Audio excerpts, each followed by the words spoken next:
Madam President, I'm here to discuss the Defense Department's financial audits, or more accurately, the lack of credible audits.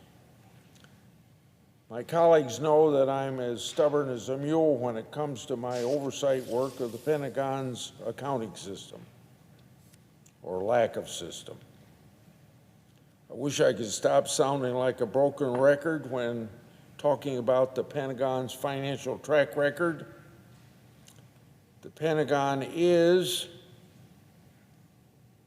or the fact is that the Pentagon is pig-headed when it comes to accounting for taxpayer dollars. It keeps pouring billions of dollars into an antiquated accounting system that doesn't work. Late last year, I read an article that appeared in a national security blog. The blog is called War on the Rocks.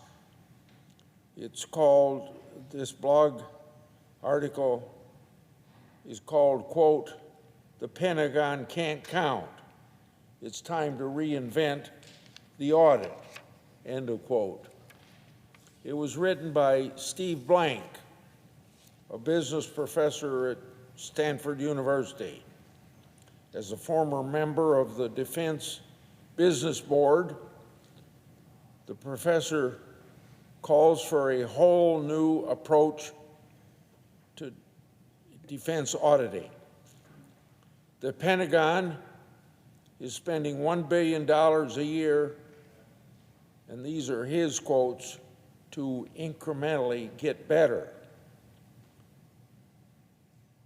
And still, according to him, clean opinions are nowhere in sight. He raises a legitimate question. Why is the Pentagon spending so much money for so little results, meaning money on audits? Thinking outside the box was not in the Defense Business Board's charter, but Professor Blank allowed himself the luxury of thinking outside of the box. He dreamed about doing the impossible, and he wrote this fairly long quote. "What if we could invent the future? It dawned on me," he said. Continuing to quote, "If we tried to look over the horizon, we would discover that the department could audit faster, cheaper, and more effectively by inventing future tools and techniques rather than repeating the past," end of the professor's quote. The professor envisioned a, quote, "fifth generation of audit practices," end of quote, to break the cycle of audit failures at the Department of Defense. I give the professor very high grades for creativity and his search for new solutions, but disagree with some of his thinking. However, when it comes to pinpointing the root cause for unending audit failures, the professor hits the nail on the head. So I quote from him, "The Department of Defense needs to lead the audit industry to create a 21st century integrated finance and accounting system, including a U.S. standard general ledger that provides reliable and complete data," end of his quote. Integrated systems and reliable data are the magic words. The experts, like the auditors, the financial managers, the inspector general, have known this truth for 30 years or more.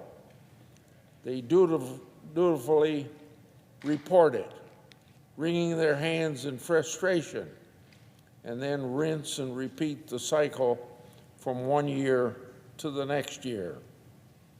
Now see here, we have the mighty Pentagon that develops the most advanced weapon systems the world has ever known. Yet when it comes to deploying basic technology like an accounting system, it's buffaloed. Or is it? Maybe they want the system to work that way so nobody knows what's going on and how the money is spent. After hundreds of billions have been poured into patching up old audit systems, the Department of Defense still can't perform the most elementary accounting task in the books. They don't capture transactions as they occur and post them to the correct accounts. So just go figure what's wrong.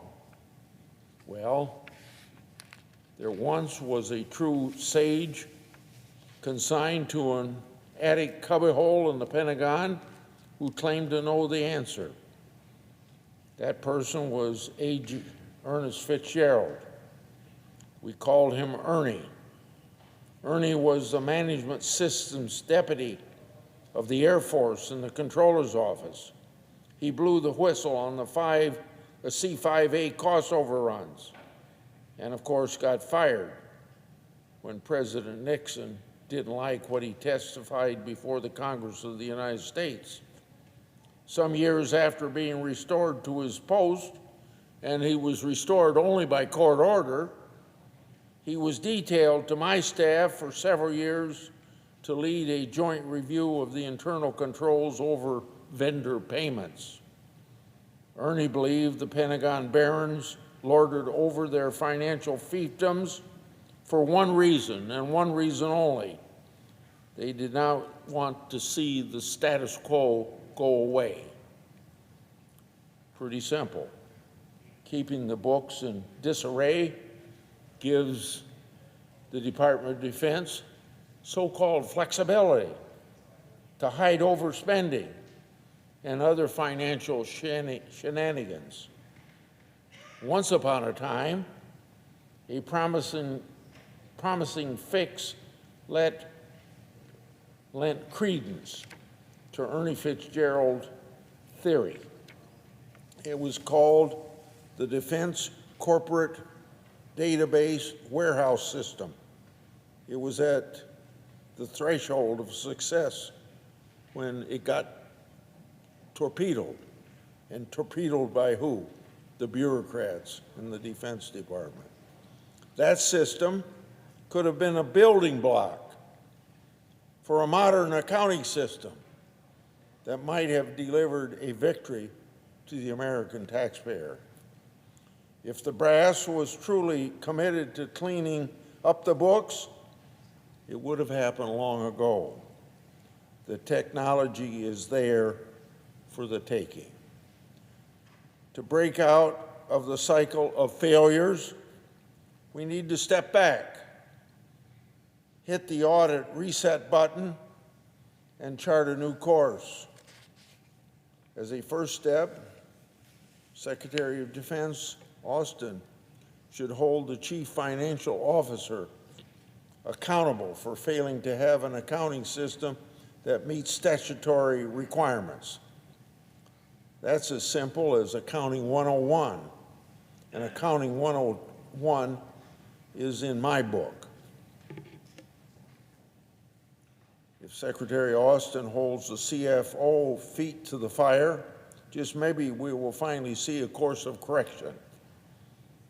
As a lifelong family farmer, I can tell you the hope springs eternal at the start of every planting season. After 4 decades of working to weed out the fiscal mess at the Pentagon, it's a tall order to be optimistic. I'm not going to give up. I'm not going to give up this fight.